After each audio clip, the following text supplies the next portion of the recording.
Good morning to all of you my students. आज के गौरमोहन विद्यालंकार सम्पर्के आलोचना करब। अनेकेई गौरमोहन विद्यालंकारके चेनेन ना, तो संक्षेपे ओनार सम्पर्के जाना जाक। गौरमोहनेर स्त्री शिक्षा विधायक रचनाटी दुटी परिच्छेदे समाप्त हয়েছে। प्रथमांशे आछे दुई स्त्रीलोकेर কথোপকথন। এই শিরোনামে শিরোনামটিতে স্ত্রী শিক্ষার প্রয়োজনীয়তা এবং উপকারিতা সম্বন্ধে আলোচনা আছে। দ্বিতীয় ভাগে আছে স্ত্রীলোকের বিদ্যাভ্যাসের প্রমাণ। এই অংশে প্রাচীন ভারতবর্ষের নারী শিক্ষার দৃষ্টান্ত রূপে মৈত্রেয়ী, শকুন্তলা, অনুসুয়া, দ্রৌপদী, ভগবতী, রুক্মিণী, লীলাবতী, খনা এবং রানী ভবানী, হঠি বিদ্যালঙ্কার, শ্যামসুন্দরী, ব্রাহ্মণী প্রভৃতি বিদুষী নারীদের প্রসঙ্গ আলোচিত হয়েছে।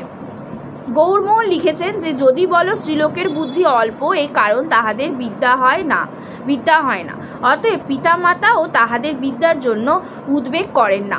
এ কথা অতি অনুপযুক্ত, যেহেতু নীতিশাস্ত্রে পুরুষ অপেক্ষা স্ত্রী বুদ্ধি চতুর্গুণ ও ব্যবসায় 6 গুণ কহিয়াছেন, এবং এদেশে স্ত্রীলোকদের পড়াশোনার বিষয়ে বুদ্ধি পরীক্ষা সম্প্রতি কেহই করেন নাই।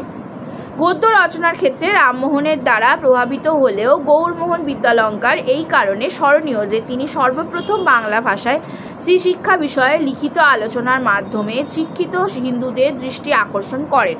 বিপরীতভাবে রামমোহন স্ত্রীশিক্ষা প্রচারে উৎসাহী হলেও এই বিষয়ে কোনো রচনা লেখার প্রয়োজন বোধ করেননি। যাই হোক, গৌরমোহন বিদ্যালঙ্কার সম্পর্কে অনেকেই অজানা আছেন, সেই জন্য কিছু ঠিক হচ্ছে।